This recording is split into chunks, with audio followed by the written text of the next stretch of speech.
Good afternoon and welcome to the Faces of Freedom and the final talk of this weekend. My name is Nicole Terborg and I'm honored to be your host this afternoon. Well, this weekend we pay tribute to the American soldiers who've lost their lives in the battle for freedom during World War II. And moreover, we pay tribute to people and organizations struggle for freedom. And we're live from the city of Maastricht, not far from the American cemetery in Margraten. And earlier today, we were joined by the three authors of the book, The Faces of Margraten. They will remain forever young. And then we heard from Sander de Kramer and Gijs Tuinman about their respective fights for freedom. And this year, the biannual Faces of Margraten tribute is organized in collaboration with the Vrijheidscolleges. That's a foundation centered toward lectures on freedom. And the talks are all based on the 4 freedoms that the former US President Franklin D. Roosevelt presented in his 1941 State of the Union. Yeah, we welcome, I'm very honored that she's here. We welcome Professor Azza Karam, live from New York. And next to me, I'm so happy you're here, Tanner Crunelle, a scholar. And they are joining us to talk about the freedom of speech and the freedom of religion. I don't know if I use the right words, because I know that Azza Karam is going to maybe tell something about those words and the words we use. But first, both speakers will present their own vision on freedom. And please feel free to ask questions. We love if you give your input. Okay, let's start. Tanner Crunelle is a scholar, an LGBTQ plus activist. He graduated magna cum laude with his bachelor degree in women and gender studies and English at the University of Charleston. Tanner received the Alison Piepmeier Outstanding Student Award and the College of Charleston Excel Award. Tanner Crunelle, take the stage. Great. Thank you so much, Nicole. I'm so grateful to be here today and for all of the work that went into organizing this, all of the labor that's gone into allowing us to be here together, even though we're not here physically in person, through the computers that we have in front of us, all of the things that have brought us here today. So I just have a few thoughts about freedom of speech, what that means, and how that relates to student activism, and another concept of freedom that I've been working with from my experience as a student activist that I'm calling freedom to listen. So just to start, some notes about what does freedom of speech look like across the world currently. Franklin Delano Roosevelt, in his address, the 4 Freedoms speech that we're here today to celebrate in part, talked about freedom of speech and expression across everywhere in the world, and that is something simply I do not believe that we have achieved. We have not reached a point where we are completely free to say the truth. Now, that doesn't mean, I'm not saying that freedom to say things without consequences. Speech always has certain consequences or effects. We're not free from those effects. And we see that very clearly currently in Spain. Pablo Hasél, a political prisoner who's currently incarcerated in Spain. We see this Maria Ressa in the Philippines. Currently, there are plenty of examples of how the state structure has adapted to control freedom of speech and limit freedom of speech. And then we also see this related problem of corporations, YouTube and Facebook, which many of us are on right now, being really an authoritarian force to limit our freedom of speech, has the complete control over what is said, who accesses it, how, and this is just a problem that I'm bringing up that we do not have a full answer to and will require a collective solution to. So I'd like to move on now just to talk a little bit about universities. This is, we have an international audience here. Now, my experience is really in American universities, largely, which are really quite an odd place as compared to a lot of the rest of the world. We have a great deal of sort of identification that comes along with being a university student. In the United States, we have school colors, school mascots, football games. You have so many movies and videos showing students at football games. The food that we eat is oftentimes provided by the university, the place we live. Our clothing, at times, everything sort of in our identity, most generally as a student, points us towards identifying with the university. And this creates a sense of belonging for students. I think many students feel that it is a community. The university, the college is a community that we belong to and can participate in. This comes from sort of post-war, the democratization of higher education, the increasing access to higher education, and is contested throughout American history, especially in the problems of segregation and apartheid in the South, where we have people, mainly black students, really contesting the boundaries of what it means to be part of and belong to the university. And this is where we have currently the multicultural paradigm coming into play too, where we have a variety of different cultures belonging to a university system that's still controlled and managed by the institutional framework in which it's born. Now, locally, a lot of student activism is very focused on local politics. The university as a microcosm for the world, changing the university's function in the larger area it's in, region, space that it occupies.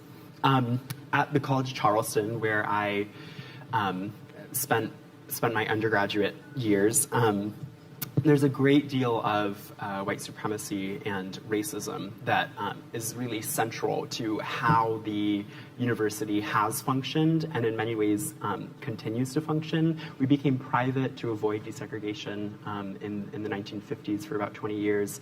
And really our endowment is from the sale and exploitation of enslaved Africans. This is the history that we reconcile with as an institution. And our historical awareness of this as students and as faculty members, as administrators, is really a collective project. It's a collective project of remembering where we are and what to do about that fact. And it leads to, or can lead to, action. And some of the things I'd like to talk about today in just a moment will be about how we bring a collective memory and awareness, historical awareness, into creating an institutional space where we can thrive, where flourishing is possible. And part of the thing that I participated in at College of Charleston was the formation of ICAN. That's an acronym. It stands for Intersectional Cougar Action Network. The College of Charleston Cougars is where the cougar comes from. And this was really in response to repeated acts of racism and white supremacy from our peers, and following a long lineage of black leadership at the College of Charleston, student leadership contesting sort of the boundaries of who belongs at the College of Charleston. That spans well beyond myself and the time that I and my peers were at College of Charleston leading in ICAN. There were a number of Halloween costume incidents, very insensitive dress up that other students were playing. And it was really hurtful to see that we had a sense of belonging and community at our university, and see it really so violently challenged and violently sort of unsettled by people we were in classes with. And it reminds me of our response, I think, is built on something that Zora Neale Hurston said: if you are silent about your pain, they'll kill you and say you enjoyed it. This was sort of why we felt the need to speak in response to the things we saw our peers doing, and connected really to long histories of racism and white supremacy at the College of Charleston and across the region. So we issued a statement. We really fought for collective representation, a series of statements. We became a force and a voice for the marginalized students on campus, knowing that we'll speak together so that when one of our groups is singled out, that we have each other's back, and that we can support each other. And it was really an experiment. I mean, we didn't have an answer to this. That we were just being together. Being together is one of the things that I come back to, caring for one another and speaking with one another, not over, not for one another, but with one another. And we stood apart from the institution. Though we were that we felt we belonged to the institution, we also saw ourselves in opposition to the institution in some ways. And that is really what marks student activism, is standing in opposition to a governmental structure, institution, or however you want to put it, but oppositional. And what we concluded really is that we have a great deal to learn from one another, that our futures are bound up together, that our sense of who we are in the world is intimately connected to the people around us, the people that we share our home with. And we took advantage of our freedom of speech at the College of Charleston. This is something that we sort of created. There was no one saying, you have to speak. We did that. This was our claiming the space that we felt we had to and needed to. Some of the problems now, not just with student activism, but is that many of us are just always speaking and not necessarily listening. And it's not a problem to speak necessarily. The problem becomes when we're unable to listen. And this is something that I think we'll be able to discuss a little bit further in our discussion and with Professor Azza Karam. Is just this idea of how do we listen to one another? If we have the freedom to speak, how do we make sure that what we're saying is reflective of the needs and concerns and desires of the people around us too? Yeah? Mm-hmm. Thank you, Tanner. Yeah. On to the next speaker. Azza Karam holds a professorship of religion and development at the Vrije Universiteit in Amsterdam. She has held several positions with the United Nations and now serves as a Secretary General of the Religions for Peace, the largest multi-religious leadership platform. And on behalf of this organization, she received the 4 Freedoms Award for Freedom of Religion. Here is Azza Karam with her vision on freedom, and she is in New York. Thank you for being here. Azza Karam. Thank you very much I hope you can hear me loud and clear. It's really a pleasure to be able to be with you on this Sunday. It's my morning here in New York, and I have very much enjoyed the framing that you have provided, Nicole, and the emphasis on listening and the context of student activism that Tanner has very eloquently described. I have a couple of things that I would like to share with you that build quite a bit on this notion of freedom and listening. I'm tasked to say some things about freedom of so-called religion. I actually believe that the terminology of the Universal Declaration of Human Rights is the most appropriate and most accurate and most responsible way of understanding this particular set of freedoms. And that terminology is freedom of thought, conscience, and belief. Why do I think that's most appropriate, accurate, and responsible? Because to speak about freedom of religion outside of the context of the way we think and the way that we even own a sense of consciousness and live as sentient, conscious beings is very odd. Because obviously what we believe in, our religious belief systems, are very much the structure, the foundation, and impacted by how we think, what we think, and our sense of consciousness. And our sense of consciousness is very integral to our connectivity to one another.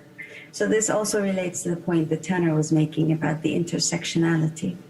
You know, it makes very little sense to see ourselves as individuals living in a vacuum, when in fact we live in a world full of vibrant life, not just with other human beings, which heaven knows is big enough, but actually with nature, with air, water, land, the things that help us live, that enable us to live, without which we cannot live. So our consciousness is intimately connected to our existence as a living species on this planet, in turn very much impacted by what and how we think, our thought, and our beliefs are a product of that and interact very much with our consciousness and our thoughts. So to speak of freedom of religion, that in a way that does not connect to the intersectional realities of life, of living sentient beings, is quite frankly irresponsible. Because it takes us out of the space of responsibility towards the rest of that which gives life, that which impacts on our way of thinking and our, therefore, by extension, our belief, whether we have a specific religion or not. So our existence in this space, the freedom that we are claiming in general, that we are entitled to, that the Universal Declaration of Human Rights gives us clarity and formulates, that freedom is dependent on our ability to take responsibility for our thoughts, our conscience, and enact our beliefs, whatever they are. So to just say freedom of religion or religious belief, it's certainly part of it, but it is by no means the vast, intricate, interconnected realm of freedom of thought, conscience, and belief. And when we understand freedom of thought, conscience, and belief as that interconnected, vast, interdependent, thoroughly responsible and responsive realm of existence, then we can begin to see how integral it is to the entire human rights agenda, including freedom of speech. Because obviously, our ability to own our freedom of speech isn't simply an ability to sit and go and blah, blah, blah, blah, blah, blah, blah, blah, blah, blah the whole time. That ain't the point, is it? The point is that what I am about to speak, the words that will be verbalized, and we all now know, or we should know, that words can be harmful, exactly along the lines that Tanner has been elucidating. Words can harm. Words can also build, heal, construct, or deconstruct. So freedom of speech has to take into account, in the same way that freedom of thought, conscience, and belief has to take into account that interconnectivity, that interdependence, that intersectional reality of our lives. It isn't simply a freedom to say what you want, when you want, and how you want it. It is about the sense of responsibility that each word that will be said is connected to the thought, the existence, and the responsibilities of being free. Because freedom comes in any time of space, in any context. Freedoms come at a price. Freedom is earned. Freedom is fought for. Freedom is a struggle, including internally. Our own sense of freedom from our own demons takes effort. It isn't just a simple, placid state of well-being that is permanent and not connected to anyone. Our freedoms to be free are very much interdependent and connected and based on our responsibilities towards self and other. And there is no way we take responsibility for ourselves by ignoring and completely eliminating or dismissing, marginalizing the other. There is no way we can be free within ourselves if we are intentionally, deliberately harming the other, including harming our planet. There is no freedom in that. Where our planet burns, our freedom internally and externally is at stake. Where someone on our planet is harmed, our freedom is at stake. And what the pandemic is teaching all of us, or should be teaching all of us, amongst the many lessons, is that when one person is infected on the other side of the world, I am not safe, I am not free. And therefore, that interconnectedness demands an accountability and a sense of responsibility towards every sentient being. That is freedom. It is the responsibility we have towards everything around us such that we live in freedom. It isn't about living at the expense of the other. It isn't about living at the expense of harming the other. It isn't about living at the expense of ignoring the other. It is fundamentally about honoring the life that is around us and within us and for us. And when we can honor that life around us, we will be free, because we will at least be free of the pervasive sense of harm that can be done when we disregard, when we marginalize, when we exclude. And that is freedom. It is an understanding, a deep, deep awareness of that sense of commitment and responsibility to life and to every living and sentient being. And there is work to be done for freedom all the time. And ultimately, in most of the religious traditions, my organization serves them all.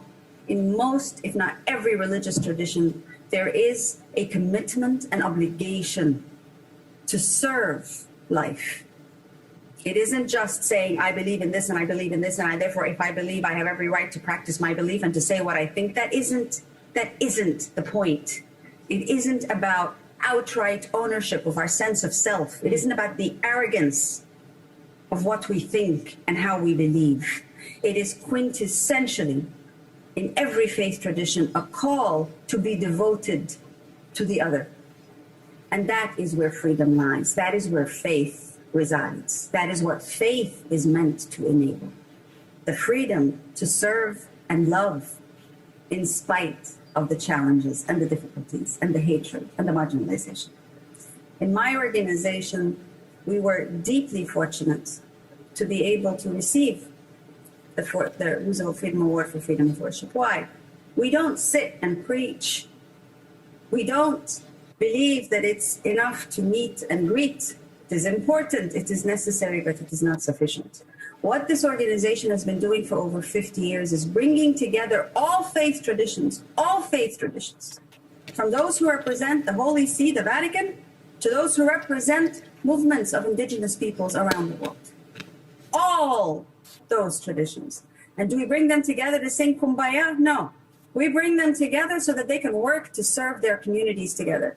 So freedom of worship, in this case, freedom of thought, conscience, and belief, is the freedom to exist respectful of one another, with a clear social commitment and contract to honor, to protect, and to serve one another.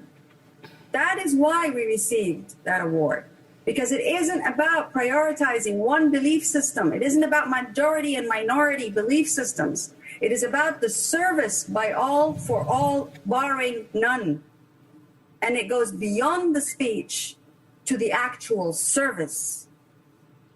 So this is the ethos of the Organization of Religions for Peace. This is the ethos of the United Nations system, because it is built and predicated upon everything that got elucidated in the Universal Declaration of Human Rights. The Universal Declaration of Human Rights, in turn, is actually based on the values common to every single faith tradition around the world. And that is why it is such a critical document. That is why that path of freedoms, as outlined in the Universal Declaration of Human Rights, and the interdependence that is very clearly elucidated there, of our freedom to live, to breathe, to be secure, all of it interdependent. Freedom of thought, conscience, and belief is not a matter only of one religion being allowed to practice or not to practice, public or private.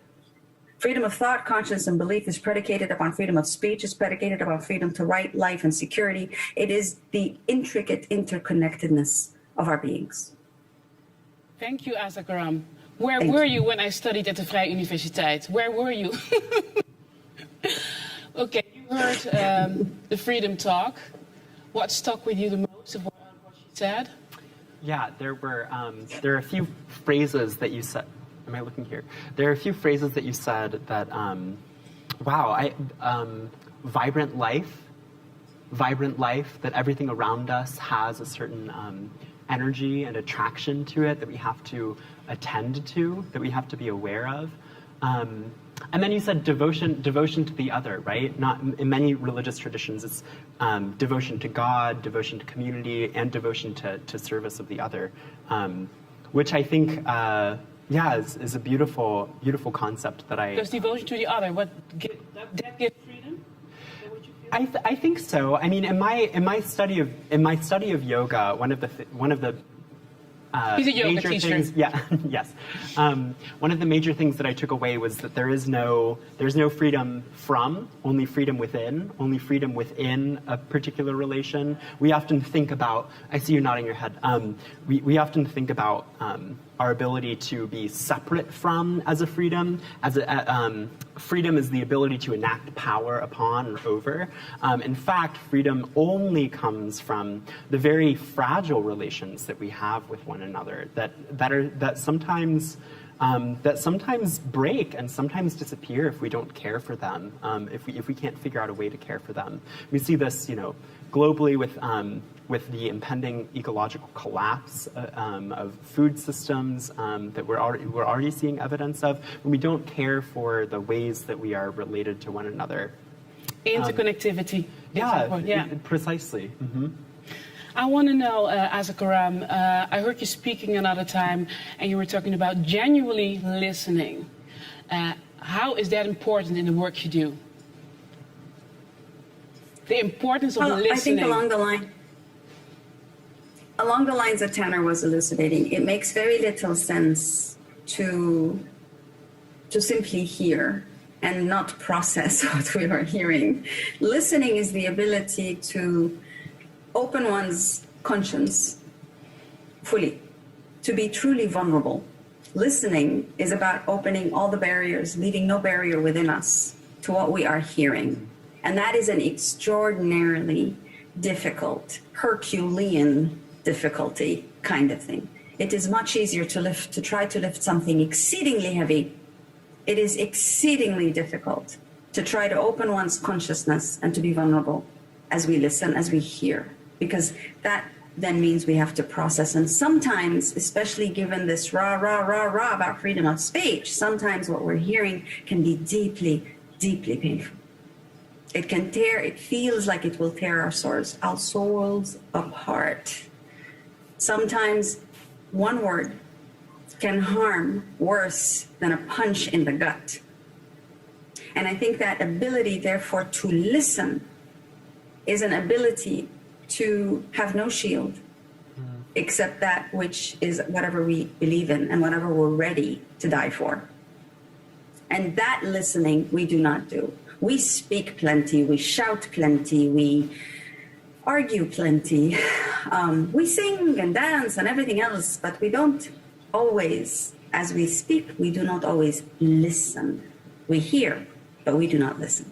So to me, the understanding of listening is that quintessential vulnerability that we are deliberate about having to really take in what is being said around us. And if every one of us was to exercise that vulnerability, then the freedom of speech that Tanner spoke so beautifully about entails that mindfulness about the power of the word. So you speak, by all means, speak your truth, but be mindful of the power of every word you will say, because the other and yourself are opening yourself to the power of that word. And if it is a power of harm, then we have deliberately, intentionally harmed in the name of articulating our deeply held opinion. And the long-term value of harming others as we articulate our freedom to speak, that has to be a balance that we take into account. If we listen, if we all listen deeply, we will be mindful of the words that are being spoken. And we will not be needing to have a gazillion and one laws that try to structure what we say, how we say, when we say it, what we do, etc. So I think we're missing the art of listening, because it is the most difficult of states of being, because it is the deepest form of vulnerability of a human being. And Tanner, you're nodding, eh? Yeah, What's that nod about? No, I mean, it's, yes, I agree with all that you're saying. And I think, just to add a little bit to this, I think part of the risk, or part of the risk of being vulnerable, of being in relation with one another, is that we will get harmed, that there will be something that is said that is hurtful to us. I think where our strength comes in, and where our freedom really to decide what we're doing, the power of that comes in saying, I am entering this relation with another, knowing that I might be hurt.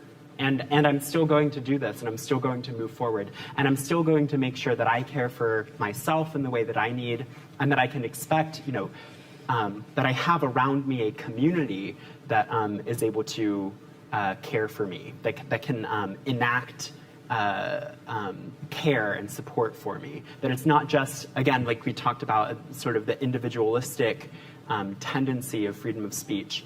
That we see speaking also as something that we are constantly questioning who we're responsible to what groups of people, to what ideas, to what nations, to what are we finding ourselves responsible? Some people will say, yes, constantly balancing on, like, what can I say? What can I not say? So how do you know what to say and what not to say? Yeah, well, I think, I mean, I don't, and I think part of entering a relation where you're caring for another, and where you're able to be intimately related and intimately here, is to recognize that in many cases you will say something that causes harm, and that's what will happen. You must be willing to recognize that, own the impact of that. So owning it, take responsibility. Yes, really, yeah. and then move, and then taking that and really using that as a way to be more nonviolent in the future. That we're approaching total nonviolence, and that we recognize that we cannot achieve that fully, but it's worth pursuing at the same time. Azza Karam, I'm going to use your words now. What do you see as the greatest threat to freedom of thought, conscience, and belief? What is the greatest threat? It's a very big question, I know. In this world, what is the greatest threat? Arrogance, selfishness, self-centeredness, narcissism. I think those are the greatest threats, to be honest, to every single freedom known to us and those unknown to us. I think all faith traditions agree on several key tenets. The most important, the most critical, the most foundational is do no harm. So it goes back to the interconnectivity. So it goes back to the other. And to the other. I don't think any of us in this world, and again, the lessons of COVID, the lessons that COVID has taught us, all of us, it doesn't matter who you are, where you are, what skin color you are, what gender orientation, it doesn't matter. If you have COVID, there is a very strong likelihood you will do harm by spreading it around. So therefore, there is no sense of utter safety and security, not even with all the vaccines created until now. The quintessential point here is that what harms one will harm us all. So if the principle of do no harm is genuine, regardless of the belief system, Muslim, Christian, Hindu, Jewish, Buddhist, really regardless, if the principle of do no harm keeps us together, if we're mindful of that principle, then absolutely right, as Tanner said, we will take that awareness, that mindfulness into account, knowing that we may well do so. But guess what? When we're mindful about at least trying to do no harm, we may well succeed in doing no harm. Yes, we take that chance, we take that risk every time we open our mouths. We take that risk with every step we take because we might even step on sentient beings. But we are trying to be mindful. Freedom is the ability to exercise mindfulness and the responsibility to exercise mindfulness such that we do no harm. And I want to add too, I think part of where an intersectional or Black feminist analysis comes in here is that there are certain people and groups of people, depending on where you live, how much money you have, who your ancestors are, that have more power, money, and privilege, and are more protected from things like COVID. We're seeing globally an exaczation of inequalities right now that we're not. It's getting bigger. Yeah, it's getting bigger. Yeah. Yes, it's being magnified. That we're seeing it more clearly. And I think part of where as a white person, where coming to anti-racist work has been so instructive, and what I've gained the most learning about who I am is in seeing that the spaces that I have access to, the people who will listen to me, and maybe won't listen to my brothers and sisters, maybe won't listen to the other people around me. So there's also an element of really strategically recognizing that although we are all equal, and although we wish to really create that equality across the world, we're not there yet, and we must be very aware that these inequalities we face will simply expand if we don't really strategically think about how to dismantle them. Yeah. We'll go to the questions from the audience. Though, if I may, all the more reason to be mindful. Can you repeat that? Mindfulness is not when everything is fine. Can you repeat that? Mindfulness is required precisely because of those deepening inequalities. And remember, the inequalities are forms of injustice. Yeah. Inequalities are forms of injustice. So the deepening inequalities are deepening forms of injustice. And to be mindful of those deepening forms of injustice is what we're talking about here. So absolutely, we need to be mindful of the inequalities, the injustices. And as we reflect on what we're about to say, as we reflect on the freedom we have to say what we want to say, or not,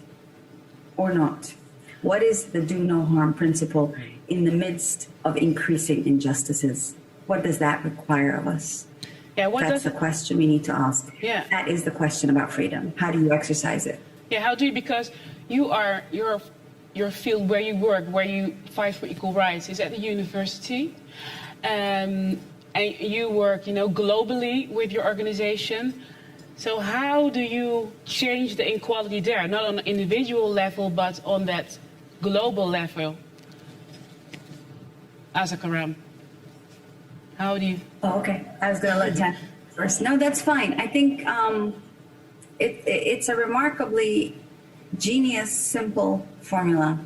And Okay. it is by insisting on working together, on bringing the diversities together, on bringing the differences to serve together. So the magical formula is diversities, differences together, serving everyone. And I think this is the formula that every single faith tradition, historically since time immemorial, calls for, requires. We're not meant to live in this planet to only serve ourselves or those who look like us and think like us and talk like us. The whole challenge of the diversity that this planet very clearly manifests every nanosecond is diversity, it's difference. And it is how we can not go against it, not fight it, not ignore it, but how can we celebrate the difference, the very, very, very myriad forms of differences in a way that can marshal together for the good of all. And we don't just talk about it, which is important, of course, but we actually come together to serve all, barring absolutely none. So and I think this you can see in the context of what is happening in universities, it's happening in social movements, it's been happening historically. It's what all our best instincts and laws and regulations internationally tell us. It's about serving together, serving all. So also the governments need to serve, and from that position they need to come serving. That's supposed to be what you're meant to do. Yeah. Let's go to the questions from the audience, from the viewers. I know there's somebody there. Martin is his name, please. What do you want to know? First, thank you very much for the opportunity to actually ask a question. It was a really good conversation you guys had about freedom, but my question is more in a practical sense. So how is it possible to debate with people who actually don't believe in the diversity, and how can we convince them of the importance to have a diverse society and a government who serves this diversity, diverse society actually? What is practical sense? Can you answer that? Sure, I'll say a couple things. One is that when we talk about them, have we considered the question for ourselves? So when we say they do not believe in diversity, do I believe in diversity? And what does that mean for myself? What does that mean for the community that I'm working in, and how I'm going to move forward? I think another thing is at certain points in the leadership and activism I did at College of Charleston, my optimism about what could happen and what would happen diminished, and this is something that a lot of many people deal with. It's finding a community that can sustain you, that will allow you to sit down and that can stand up when you have to take a break. That's a really important part in terms of sort of your personal sustainability. And then furthermore, I think also recognizing the context that you're working in is really important. We often think of universities as this euphemistically sort of, there's so much freedom and free thought. And I mean, really, many of the university is held together by force relations. There is a great deal of force and control that happens in the West, in universities, and recognizing that and not being recognizing that is the context you're entering for university activism especially is really important and helps to sustain our work. So and the question, how do you convince or that other people that they see the importance of diversity? Azza Karam, can you answer that? The same question. How do you... So it's a great question. It's a great question. Thank you for it. And I would build on what Tanner said. It's also very context specific. It's not just a general one solution fits all. I think if you're looking at governments and the way governments are structured, those of us who are fortunate enough, blessed enough to live in contexts where we have the power to elect, I think that power should never be taken lightly. It should never be subsumed or ignored. The power to elect your governmental representatives is your power to influence and to change. And what very often happens, and we've seen this time and again, and we've also seen the reverse happening in the United States in the last election, where there was a massive drive to insist that people will vote, right? And it made the difference. It made a difference.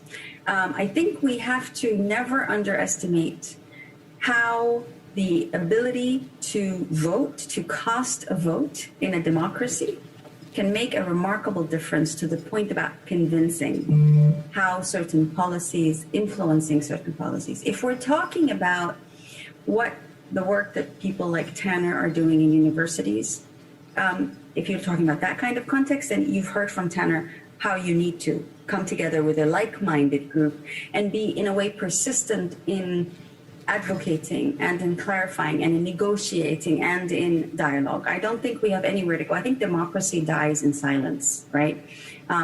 Our rights, our freedoms die in silence and with silence. So the importance of being able to engage, to dialogue, to articulate, not just to go out in the street and scream our heads off, but to be able to actually engage with one another, and the civility of that engagement. We've actually collectively, I believe, on this planet, lost the ability to disagree civilly with one another. We seem to be going through an age of darkness when it comes to civil disagreement. We need to relearn some of those skills again, because we are meant to live with disagreement, not to overcome it, not to eliminate it, not to shoot it out of existence. We are meant to live with disagreement. So we have to learn the art of negotiating with one another precisely because of disagreement. And I think this is something that our children need to learn from a very young age. But think of something else as well. We must be examples of that which we are trying to manifest. And this is the point that the religious leaders in Religions for Peace, in the organization that I have, are held accountable to, hold one another accountable to.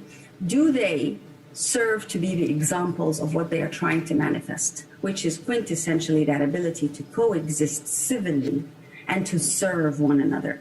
When these different religious organizations, religious leaders come together representing their respective institutions, and they work together to serve, they set examples. The civil rights movement in the United States was and is powerful when the religious leaders and the civic secular leaders come together and serve communities and joint purposes together. That ability to set an example of serving together, that's not hypothetical. That's very concrete. That's not conceptual. It's very real. If you look at how many people were, the whole drive about COVID, what it is, what it means, what it requires, the COVID vaccination initiative, this is all about coming together to serve everybody. And it is happening. It is how, in this country, almost 40% of the population, if not more, is now vaccinated. Because it is about people working together in spite of their differences, of myriad kinds of differences, working together to serve everyone. This is real. This is not hypothetical. And there are many examples throughout history. So think that the way to convince those who disagree is to dialogue, to work, to serve together. Thank you. Thank you. Dankjewel, Maarten. Thank you. There's another question. Sebastian. Yes, so this morning we started actually with talking about the soldiers from Margraten, and many people consider those people heroes. This afternoon we talk about other people still struggling for freedom in different ways. And I'm just wondering, what is your definition of a hero, or what should it be? Tanner, please. Yeah, sure. The concept of a nation has mobilized a lot of people, a lot of resources, killed a lot of people, and created a lot of heroes with it. So there's oftentimes that we think of heroes as martyrs, someone who dies for a cause, who devotes themselves to something despite the odds, and maybe is killed in the process. I think I would be much more a fan of thinking about heroes in a local place, heroes that have a devotion to the other, as you said earlier, that carry a certain I suppose humility and an awareness of the scope of their impact.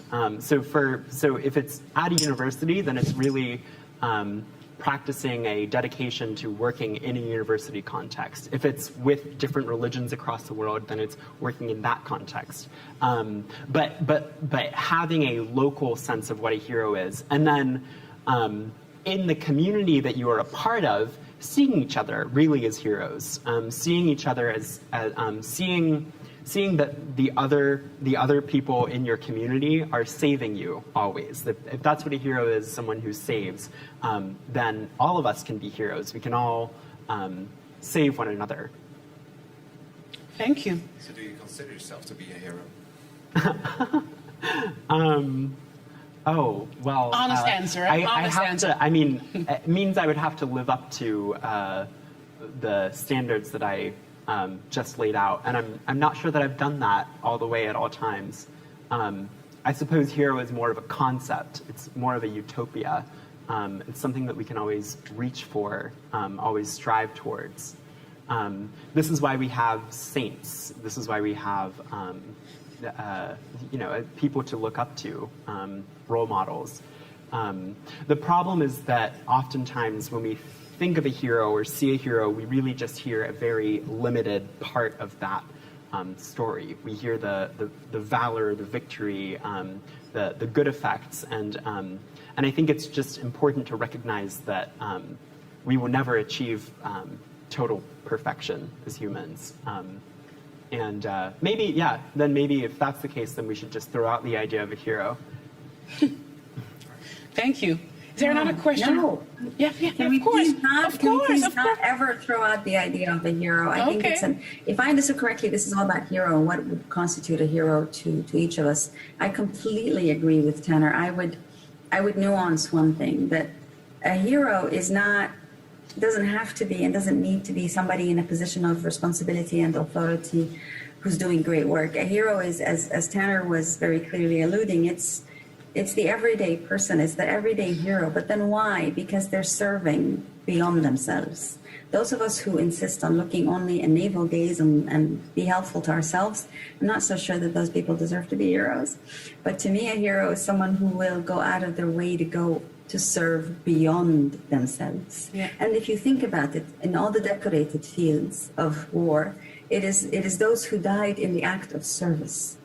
And that may well be even when they had just agreed to put the uniform on and went somewhere and got blown up to pieces, even while they were just having a cup of coffee. But the point is, they had agreed to put on that uniform to serve. It wasn't because they were just going to go out for a walk. And I think that idea, we've lost touch a little bit with that idea of service beyond self, Yes. beyond one's own person. That is a hero. Thank you, because we want to have one more question from you at home. Let me see. There's another question. Yes. What are examples of moments where we think there's freedom of speech, but where the freedom is actually limited? Tanner. Yeah, I mean, that's a very important question. It reminds me of something that Theodor Adorno, who's a famous critical theorist, says, that in a totalizing system, in a world where there's so much control over what we're saying, all conversation is ventriloquism. All that we could possibly say has already been scripted. I don't particularly agree with that, because I think that we can always be surprised by what we're going to say, even if it's in a kind of small way, maybe. One of the things that gives me evidence of this is that no speech is promised. Whenever we are speaking, it's always it always can be taken away, and it's always sort of a fragile thing that we have to go after and claim. So because of that, there's this sort of sense that I have that we can always be pursuing freedom of speech and maybe not fully reach it, but always sort of be pursuing it. I'm also thinking about how sometimes there was this sense when we were doing the activism, and I say we because it's a very confusing term because But you're never alone. You're never alone, right? I suppose that's what it is. It's always I and someone else. It's not just I whenever you're being an activist, no matter what. There was a sense that we had to speak in order to protect ourselves. There was a certain obligation that we had in order to protect our bodies, protect our sense of stability in the world, in our communities. And I don't think that is freedom of speech. If you are forced to speak in order to stay alive, that's certainly not freedom of speech. And we can also see that, that even the freedom of speech sometimes, is absolutely not evenly applied. We have, for example, I can't breathe. I can't breathe. I can't breathe. This, the freedom to speak, to say something like that to a police officer, and still, which still results in a brutal murder. Yeah. So we have maybe the idea of freedom to speak, but then if it's responded to, that would be a question. If it's listened to, that would be a question that I have. And to what extent our ability to speak is also limited by the potential of others to hear it. Thank you. There's so much more to talk about, but we've come to the end of this program. Thank you, Azza Karam, and thank you, Tanner Crunelle, for your the things you said. Very inspiring. Today's live streams will be available this week, so please check that. And what else? I want to give a warm thanks to all of our guests. Ariane van Hees, Azza Karam, Gijs Tuimel, yes, it's a long list, please bear with me. Jori Videk, Sebastian Vonk, and Tanner Crunelle. And also thank you to all of our sponsors, V-Fonds, the US Embassy in the Netherlands, Gemeente IJsden Margraten, the Prins Bernhard Cultuurfonds, Stichting Kanunik, Sal de Neuenhof, Rabobank Zuid-Limburg-Oost and the Walburg Pers. And also this program is made in partnership with the Vrijheidscolleges and organized by the Faces of Margraten.